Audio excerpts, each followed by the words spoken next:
Nós temos estudado durante os sábados, nós temos caminhado no primeiro século, porque temos sentido a necessidade de remover muitos conceitos que foram trazidos sobre nós e que precisam ser restaurados na nossa mente, no nosso coração. Nós vimos que a pessoa de Yeshua, ou Jesus, foi desfigurada, a ponto de nós vemos aí, muitas vezes, quando as pessoas tentam desenhar ou pintar a imagem de Jesus, nós vemos uma figura totalmente distante daquilo que seria a figura do seu ambiente natural, de judeu que ele era, e temos falado sobre isso aqui. E eu queria hoje compartilhar com vocês, nós vamos ler alguns textos, e eu queria que você estivesse lendo comigo. Abre a sua Bíblia em Lucas.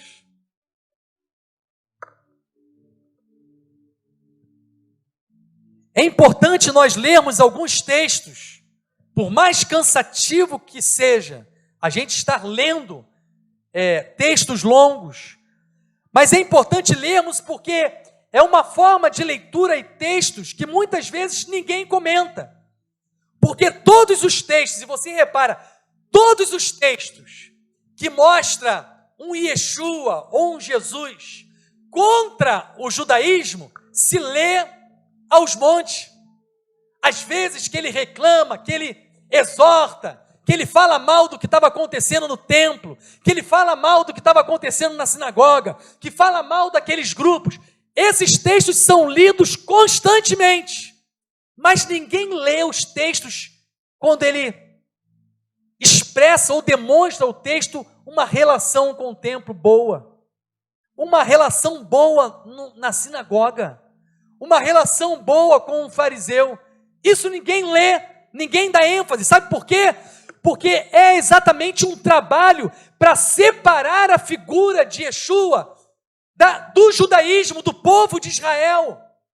E isso nós precisamos corrigir na nossa vida, porque muitas vezes nós mesmos temos dificuldade de fazer isso, de tanto tempo recebendo esse tipo de mensagem.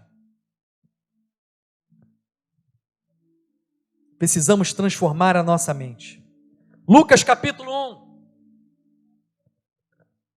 Lucas capítulo 1. A partir do versículo 1, eu vou ler bastante texto. Lucas capítulo 1, versículo 1. Então vou fazer a leitura um pouquinho mais rápida. Diz: querido Teófilo, começa assim o livro de Lucas. Muitos já se dedicaram a elaborar relatos dos fatos que se cumpriram entre nós, com base no que lhes foi transmitido por aqueles que desde o início foram testemunhas oculares e proclamadores da mensagem. Portanto, excelência, eu mesmo investiguei cuidadosamente todas essas coisas, desde o começo, e me pareceu bem que lhe escrevesse uma narrativa acurada e ordenada, para que possa saber quão bem fundamentadas são as coisas que lhe foram ensinadas. Nos dias de Herodes, rei de Judá, havia um Cohen chamado Zacarias, que pertencia à divisão de Aviv. Sua mulher descendia de Aharon, e seu nome era Elisheva. Os dois eram justos aos olhos de Deus. Ei! Tinha judeu naquela época justo aos olhos de Deus. Olha aqui. Então nem todo judeu naquela época não prestava. É o que ensinam. Justos aos olhos de Deus. Observavam todas as mitzvot e ordenanças de Adonai de modo irrepreensível. Mas eles não tinham filhos, porque Elisheva era estéril, e os dois contavam já certa idade. Uma vez, quando Zacarias cumpria seus deveres de Cohen, no período de serviço de sua divisão perante Deus, Ele foi escolhido por sorteio, de acordo com o costume dos Kohanim, para entrar no templo e queimar o incenso. Todos estavam do lado de fora orando na hora de queimar o incenso, quando lhe apareceu um anjo de Adonai em pé, à direita do altar do incenso. Zicaria ficou assustado e aterrorizado com a visão, mas o anjo lhe disse: não tenha medo, Zicaria, porque sua oração foi ouvida. Elisheva, sua mulher, engravidará, e você lhe dará o nome de Johanã. Ele será sua alegria e prazer, e muitas pessoas se alegrarão quando ele nascer, porque será grande aos olhos de Adonai. Nunca tomará vinho nem bebida embriagante, e será cheio do Ruach HaKodesh, desde o ventre de sua mãe. Fará retornar muitos do povo de Israel a Adonai, o Deus deles. Fará muitos retornar a Deus, porque muitos também estavam desviados de Deus. Muitos dentre quem? Do povo de Deus. Nós não temos papo de gentio até aqui. Está falando de uma restauração que focava o povo de Israel. E irá à frente de Adonai, no espírito e no poder de Eliahu, para fazer voltar o coração dos pais aos filhos, e os desobedientes à sabedoria dos justos, para preparar um povo para Adonai. Zicaria disse ao anjo: como posso ter certeza disso? Estou velho e minha mulher já tem certa idade. Sou Gabriel. O anjo lhe respondeu: fico sempre na presença de Deus. Fui enviado para lhe falar e para dar essas boas novas. Agora, por não ter crido no que eu disse sobre todas as coisas que acontecerão quando o tempo chegar, você ficará mudo, incapaz de falar, até que todas essas coisas ocorram. Enquanto isso, o povo esperava por Zicaria. Eles ficaram surpresos com sua demora no templo, mas por ele não conseguir conversar com as pessoas, elas perceberam que tiveram uma visão no templo. Mudo, ele se comunicava por meio de sinais. Quando terminou o período de serviço no templo, ele voltou para casa. Depois disso, Elisheva, sua mulher, engravidou e ficou 5 meses sem sair de casa, dizendo: Adonai fez isso para mim. Ele me mostrou o seu favor desta vez, para remover minha desgraça pública. No 6º mês, o anjo Gabriel foi enviado por Deus a uma cidade da Galil, chamada Nazaré, a uma virgem, noiva de um homem chamado Yosef, da casa de Davi. O nome da virgem era Miriam. Aproximando-se dela, o anjo disse: Shalom, favorecida, Adonai está com você. Ela ficou profundamente perturbada com as palavras dele e pensou sobre o significado dessa saudação. O anjo lhe disse: não tenha medo, Miriam, você foi favorecida por Deus. Veja, você engravidará e dará à luz um filho e lhe porá o nome de Yeshua. Ele será grande e será chamado Filho de Raelion. Adonai, Deus, lhe dará o trono de seu antepassado Davi, e ele reinará para sempre sobre a casa de Jacó. Seu reino não terá fim. Com isso, como isso pode acontecer se sou grávida, se sou virgem? Miriam perguntou ao anjo, e o anjo respondeu: o Ruach HaKodesh virá sobre você, e o poder de Raelion a cobrirá. Por isso a criança santa nascida de você será chamada Filho de Deus. Você tem uma parenta, Elisheva, com idade avançada. Todos dizem que é estéril, mas ela concebeu um menino e está no 6º mês de gravidez. Para Deus, nada é impossível, Miriam. Miriam disse, sou serva de Adonai, aconteça comigo o que você disse. Vimos aqui que, na verdade, haviam homens justos no meio do povo de Deus, e o próprio Eterno conhecia cada um deles. Eu quero falar para vocês que ainda havia naquela época uma esperança que sempre existiu no meio do povo de Israel da vinda, a esperança da vinda do Messias, da promessa, do cumprimento das profecias. E toda a palavra profética, todo o Taná, toda a palavra falava que o Messias viria descendente de Davi. Em meio ao povo de Israel viria essa esperança da glória. E eles estavam a cada tempo esperançosos por essa vinda, assim como nós hoje estamos esperançosos na segunda vinda do Mashiach. Havia essa expectativa no início do primeiro século. Havia essa expectativa em meio àquela população, você vai ver mais adiante. Os próprios essênios que nós comentamos aqui, eles viviam essa expectativa, eles tinham uma visão apocalíptica que estava próximo esse acontecimento, o reino, a vinda desse reino. Continua o texto lá em Lucas capítulo 2, versículo 21 ao 52. E como eu falei, alguns sábados passados, há uma diferença de 6 meses, lembra que eu falei? Entre o nascimento de João e o nascimento e a vinda do Mashiach. João nascendo no primeiro mês do calendário Nissan, período de Pessa, e Yeshua nascendo no 7º mês em Sukkot, cumprindo a revelação que tem dentro dos tempos designados. Lucas capítulo 2, versículo 21 até o 52, diz assim: no 8º dia, data da realização da Brit Milá, foi-lhe dado o nome Yeshua, usado pelo anjo para chamá-lo antes de sua concepção. Opa, Yeshua vai cumprir a Torá, vai passar pela Brit Milá, pela circuncisão. Por quê, gente?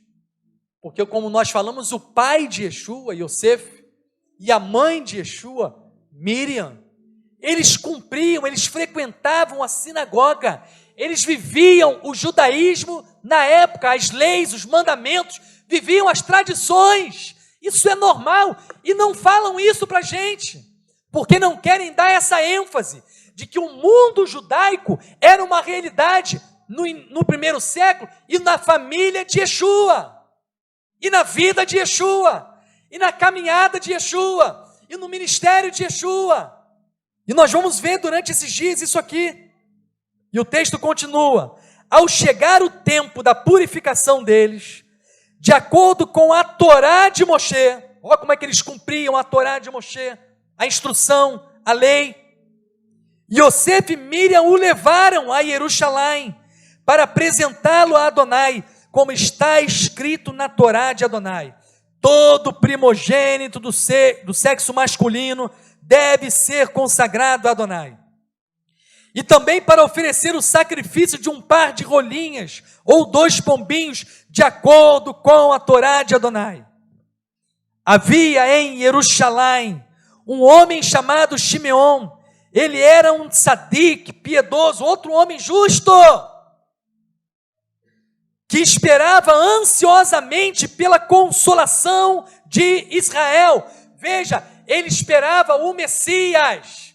O povo de Israel sempre viveu essa realidade e vive até hoje. A expectativa da vinda do Mashiach. E aqui está um homem interessante, porque é um homem que havia uma promessa de Deus para ele, pessoal, de que os olhos dele veria o Mashiach, de que ele contemplaria o Mashiach. E segue o texto. E o Ruach HaKodesh estava sobre ele. Fora-lhe revelado pelo Ruach HaKodesh que não morreria antes de ver o Messias de Adonai. Movido pelo Espírito, foi ao pátio do templo. Quando os pais trouxeram o menino Yeshua para lhe fazerem o que requeria a Torá, Shimeon o tomou nos braços e disse uma brachá, uma bênção a Deus, dizendo: Agora, Adonai, de acordo com a tua palavra, teu servo pode partir em paz, porque vi com os meus olhos tua Yeshua, que preparaste na presença de todos os povos, uma luz que levará para a revelação aos Goim e glória ao teu povo Israel. Veja mais uma vez o que a gente tem trabalhado aqui. Os dois níveis de promessa que foi feita a Abraão, Goim e Israel, físico e espiritual, se tornando uma realidade aqui através de Yeshua. O pai e a mãe de Yeshua estavam maravilhados com as coisas que Shimeon dizia a respeito dele. Shimeon os abençoou e disse à mãe da criança, Miriam: esta criança causará a queda e o soerguimento de muitos em Israel. Ela se tornará um sinal contra o qual as pessoas falarão. Além disso, uma espada perfurará seu coração. Tudo isso acontecerá para revelar os pensamentos mais íntimos de muitas pessoas. Também estava ali uma profetisa chamada Hana Bet-Penuel, da tribo de Asher. Ela era uma mulher muito idosa, vivera com o marido apenas 7 anos e permaneceu viúva. Contava agora 84 anos, nunca deixou o templo e adorava a Deus dia e noite, jejuando e orando. Tendo chegado ali naquele exato momento, começou a agradecer a Deus e a falar a respeito da criança a todos os que esperavam pela libertação de Jerusalém. Aleluia. Havia expectativa no primeiro século. Havia um movimento do próprio Espírito, confirmando que aquele era o tempo que viria uma Mashiach no meio do povo de Israel, para operar algo inicialmente, com um propósito inicialmente focado em Israel, mas que iria repercutir e alcançar as nações, como foi prometido a Abraão. Amém? Todo judeu foi cegado? Ou teve judeu que reconheceu que Yeshua era o Mashiach? Esse é um ponto que tem que ficar muito bem definido na nossa mente. Porque uma das coisas que é passada é que o judeu negou Yeshua. Isso que a gente escuta. Isso que falam, não, os judeus é um povo que não serve, foi substituído porque eles negaram Yeshua. Desculpa, gente. É tanta ignorância que o próprio livro que se lê foi escrito por judeus que reconheciam Yeshua como o Mashiach. Esqueceram, parece que esqueceram que eles eram judeus. Pararam de pensar, será? Não é possível, gente. Lucas capítulo 3, versículo 23.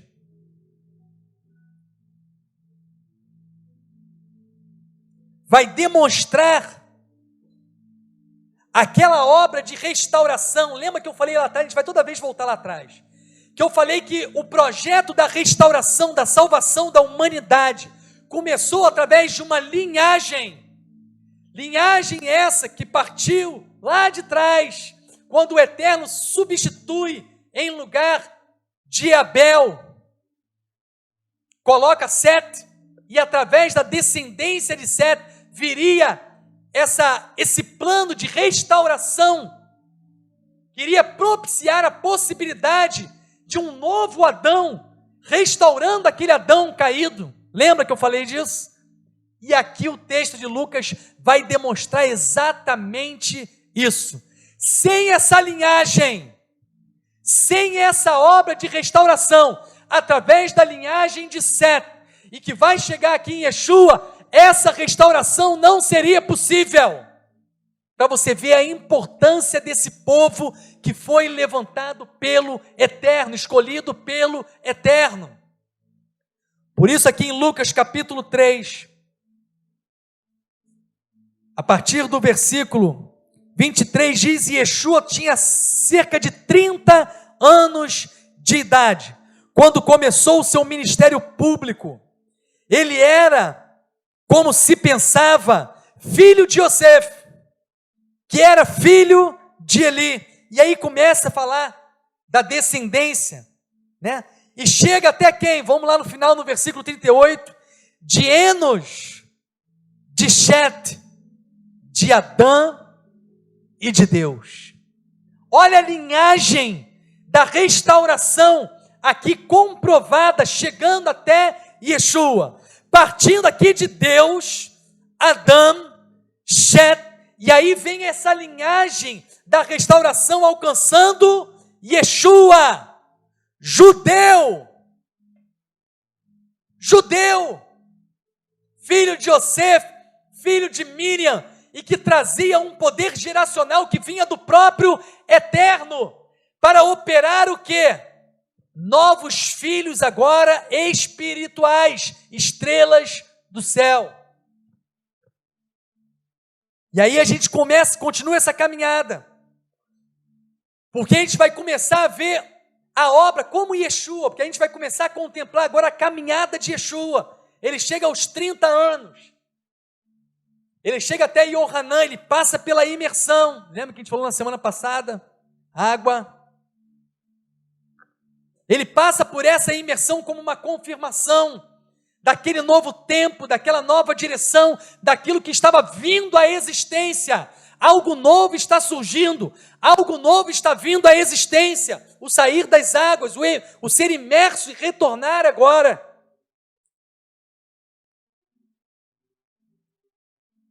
E aí a gente vai começar a ver quem era Yeshua. Como foi o ministério de Yeshua? Será que ele negou a Torá? Será que ele deixou de cumprir a Torá? Será que em algum momento ele virou para os seus discípulos e falou: não faz mais Shabat não? Alguém tem algum texto aí que diga isso? Mas por quê? Ele tinha que falar: depois que eu partir para o Pai, para de celebrar tudo isso, para de guardar o sábado, não será mais necessário, para de viver as festas. Pelo contrário, ele fala: guarda em Jerusalém, está chegando o Shavuot.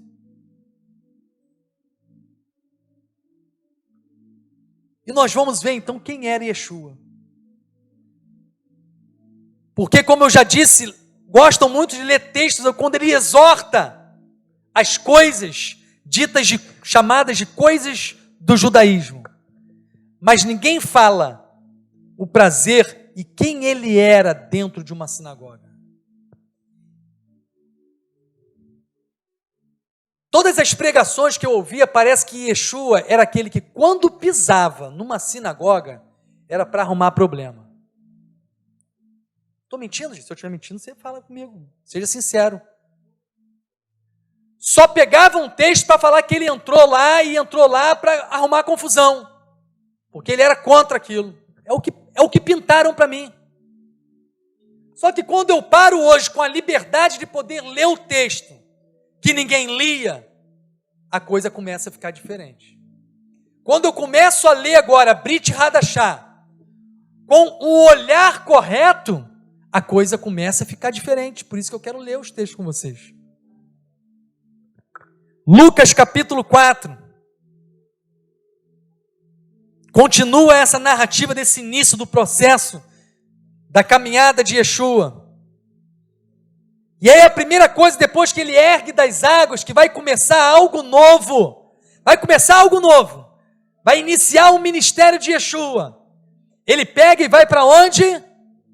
Para o deserto. O deserto tem uma simbologia para o povo de Israel tremenda. O deserto é o lugar onde o povo de Israel teve a maior experiência com Deus. O deserto é o lugar aonde o povo de Israel conheceu quem é Deus. O deserto é o lugar onde o povo de Israel recebeu a Torá, a palavra de Deus, fonte de vida do povo de Deus, fonte de restauração da semelhança de Deus perdida com o pecado. A palavra de Deus, ela vem trazer de volta a imagem e semelhança do eterno. Porque o que tirou a semelhança, o homem perdeu a semelhança quando ele desobedece a palavra. Se a palavra retorna, logo a imagem e semelhança de Deus também retorna. Yeshua vai para o deserto. Então Yeshua, cheio do Ruach HaKodesh, voltou do Yarden e foi levado pelo Espírito ao deserto. E por 40 dias... Quantos dias? 40.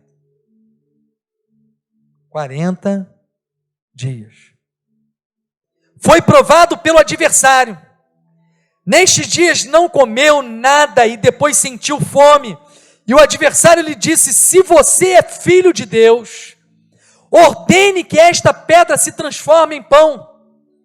E Yeshua lhes respondeu: como que ele vai guerrear com o diabo? Como? Palavra. A resposta dele foi: o Taná diz, o homem não vive só de pão. O adversário o levou a um lugar alto, mostrou-lhe em um instante todos os reinos do mundo e lhe disse: eu lhe darei todo o poder e toda a glória. Eles foram entregues a mim e posso dá-los a quem escolher. Portanto, se você me adorar, eles serão seus. E Yeshua lhe disse: o Tanar diz, adore Adonai seu Deus e sirva somente a Ele. Então o adversário o levou a Jerusalém, colocou-o no ponto mais alto do templo e lhe disse: se você é filho de Deus, pule daqui, porque o Taná diz, ele ordenará a seus anjos que se responsabilizem por você e protejam. Eles o sustentarão com suas mãos, para que você não machuque os seus pés nas pedras. E Yeshua lhe respondeu: ele também diz, não tente Adonai seu Deus. Quando o adversário acabou de testá-lo, deixou-o sozinho até um momento oportuno. Yeshua voltou para Galil no poder do Espírito. Antes de eu continuar, como que ele vence o inimigo?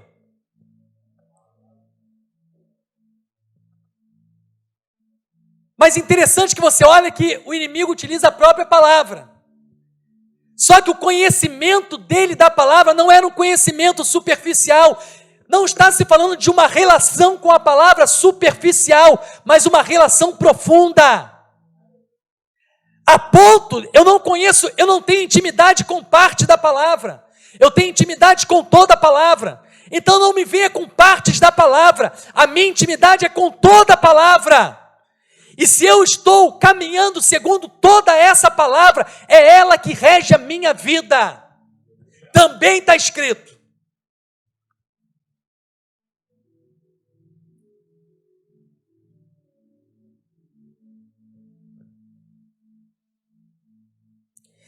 Yeshua voltou para Galil no poder do Espírito, e relatos a respeito dele foram espalhados por toda a região. Comece a entender quem é Yeshua. Todo mundo começou a ouvir falar dele. Surgiu um cara aí que está fazendo isso, eu vi acontecer isso, eu vi acontecer aquilo. A ponto das pessoas começarem a falar, sabe por quê? Seria o Mashiach? É ele, aquele que está escrito nas profecias, nos profetas. É aquele a respeito de quem a Torá menciona, fala. Você acha que se Yeshua não vivesse a Torá, a palavra, alguém ia falar alguma coisa?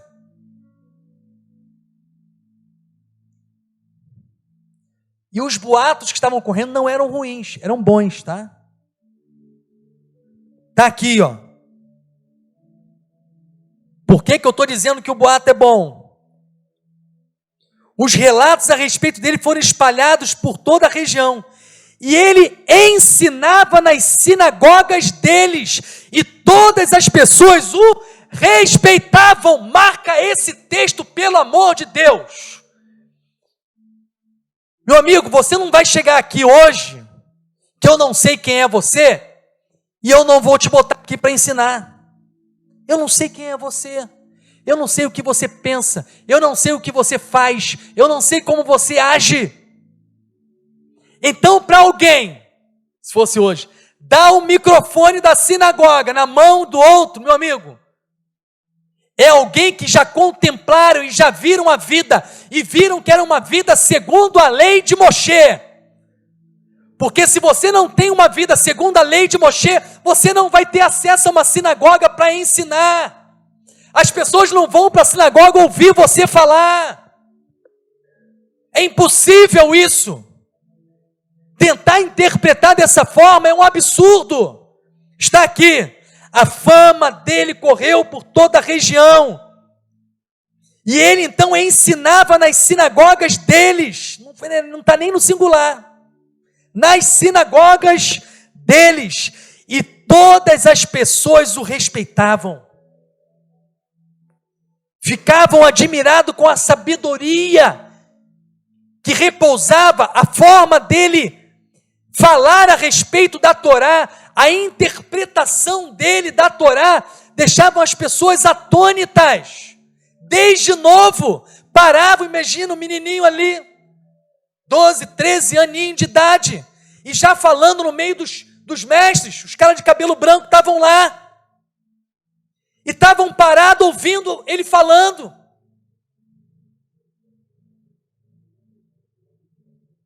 Foi a Nazaré, onde havia sido criado, e no Shabat se dirigiu à sinagoga como marca de costume. Marca de costume. Porque, gente, ele nasceu numa família judaica, ele era judeu, ele cumpria toda a lei da Torá, ele vivia as tradições do seu povo. Tradições que estão relacionadas à fé, que está relacionada ao seu mundo, e o seu mundo é a fé. Tudo gira em torno disso no meio desse povo. Precisamos entender isso. Por isso era algo natural. Ele aprendeu assim com seu pai, com a sua mãe. Ir à sinagoga todo Shabat, viver o Shabat, do pôr do sol de sexta até o pôr do sol do sábado.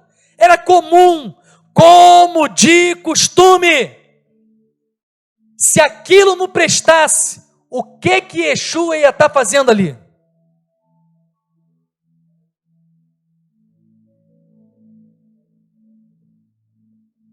E como alguém que está como um influenciador naquele lugar, falando, ensinando, sendo ouvido, respeitado.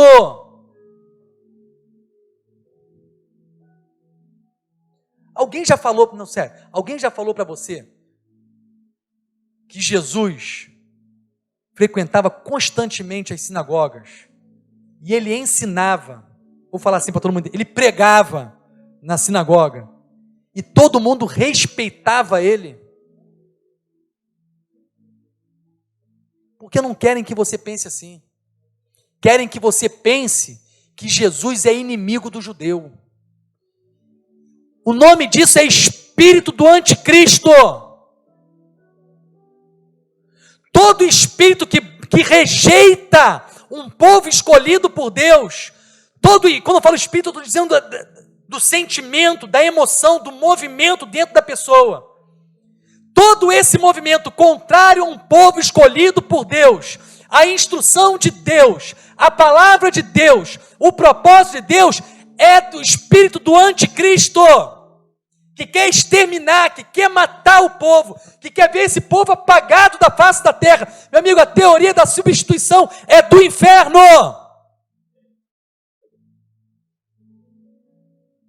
Simples assim. Porque busca exterminar, apagar, tirar a importância do povo de Deus. de um povo que foi chamado, que foi estabelecido por Deus como um povo sacerdotal. Estão querendo, inclusive, aniquilar a promessa de Deus feita a Abraão. Tirar a promessa de Abraão, porque na promessa de Abraão está a promessa desse povo, que se multiplicariam e seria bênção às nações. Olha que absurdo! Abraão!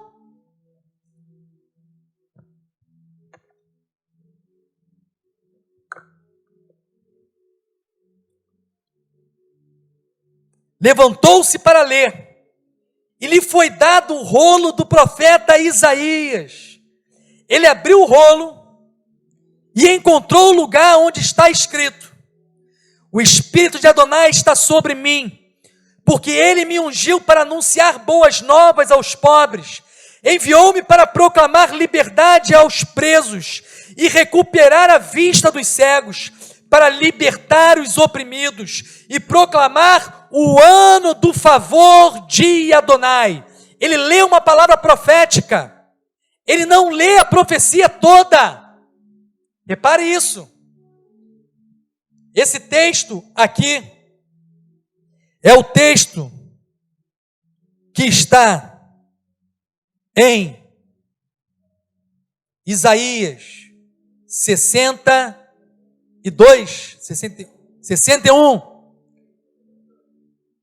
Isaías 61. Depois você vai ver que ele não lê a profecia toda, ele leu só uma parte da profecia.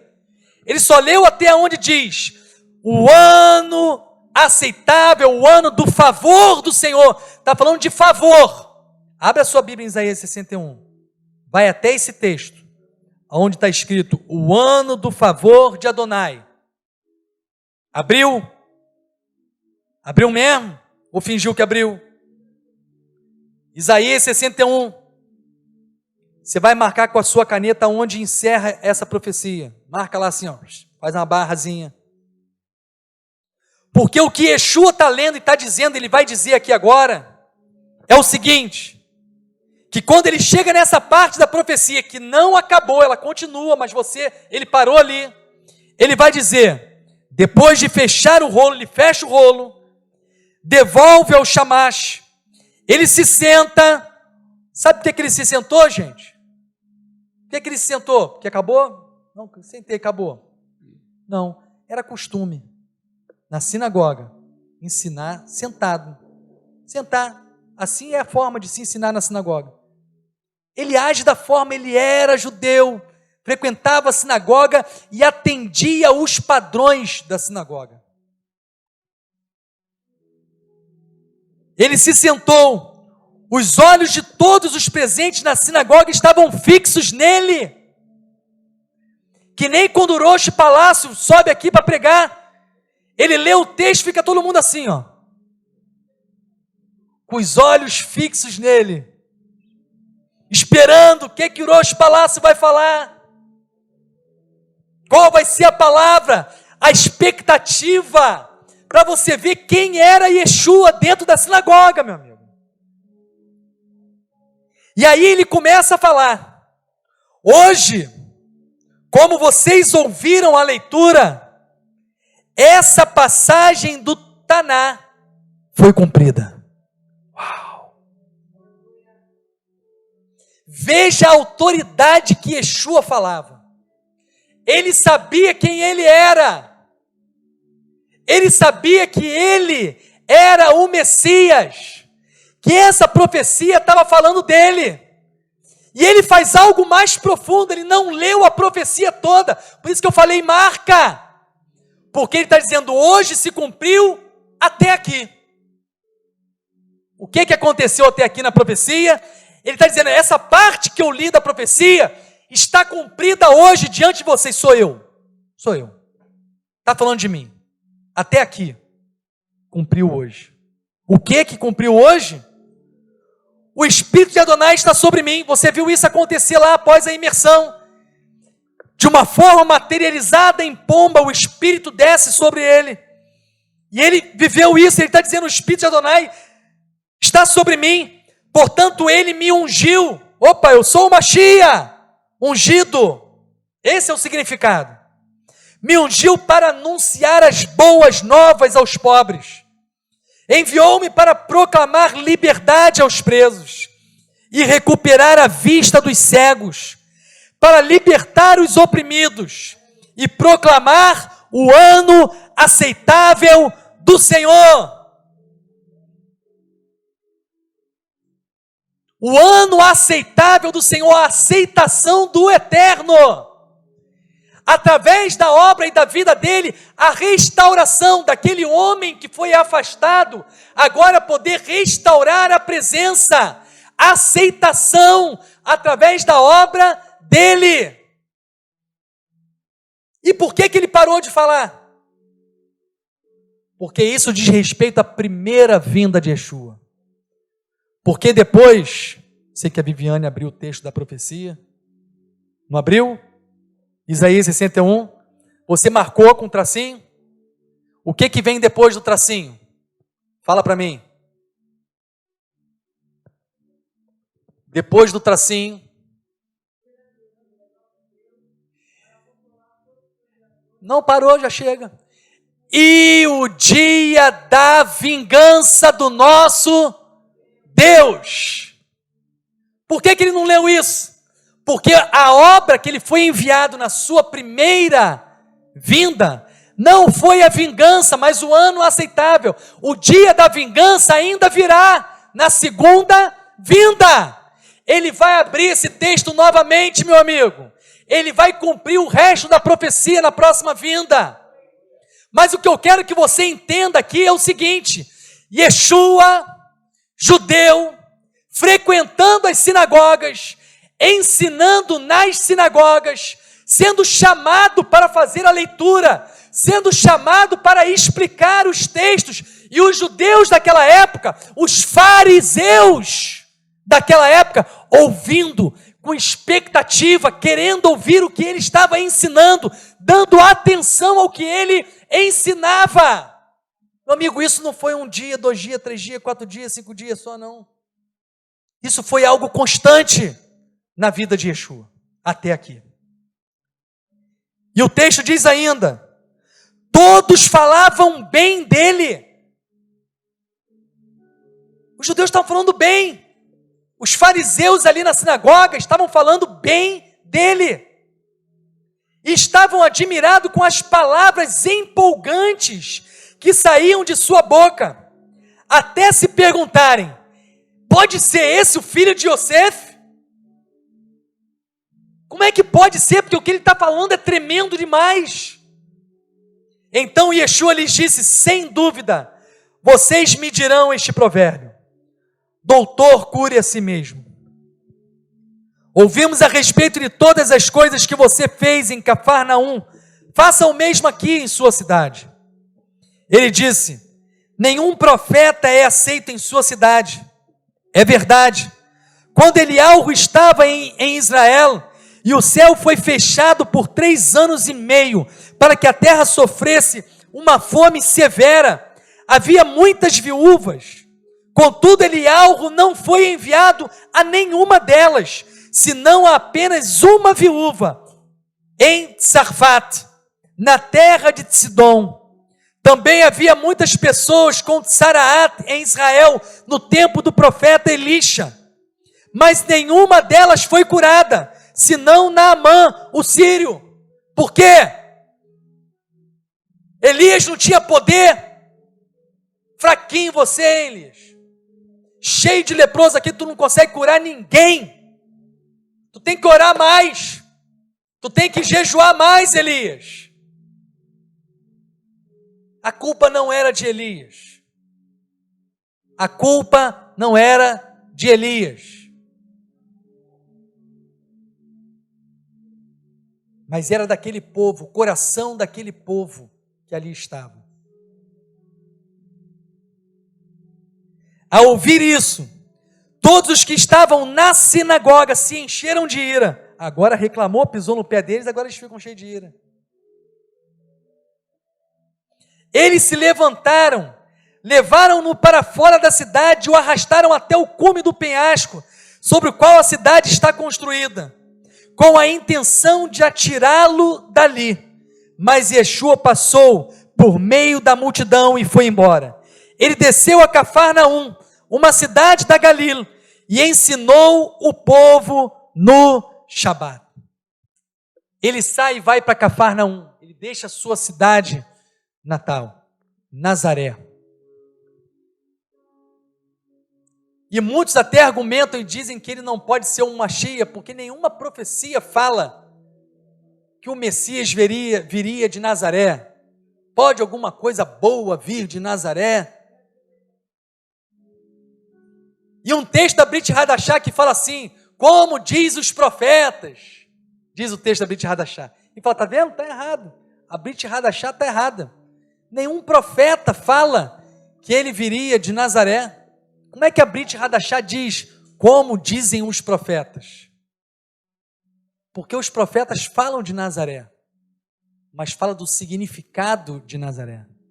Netzer, o ramo de Davi, o broto, o rebento. Esse é o significado da palavra. Então os profetas falam sim desse rebento, desse broto. Os profetas, porque não é só um profeta que fala, mas eles não compreenderam a profecia. Certa vez eu ouvi uma explicação, exatamente nesse mesmo local, chamado o Monte, como é que diz o texto? Onde ele foi? Monte do Precipício. Quando você chega no Monte do Precipício, lá tem uma oliveirazinha, né, ali. Uma das explicações que se dá do porquê daquela cidade se chamar Nazaré, né, eu achei essa explicação muito interessante. Diz que, na verdade, ela é chamada de Nazaré ou rebento, né, que é o primeiro, é aquele galho principal, é aquele que brota primeiro, né? E dele vem toda a vida, né, da videira, da árvore. Quando você vai fazer a poda, aquele ali você não pode tocar, porque dele vem toda a essência de vida para os ramos. E dizem que, na verdade, aquela cidade se chama Nazaré, porque ela teria sido edificada, ou ela surgiu, e ela veio a existência a partir de uma única família, de um rebento. E dali surge Nazaré, e você teve Nazaré. Então, por isso, essa relação de rebento que a gente tem aqui.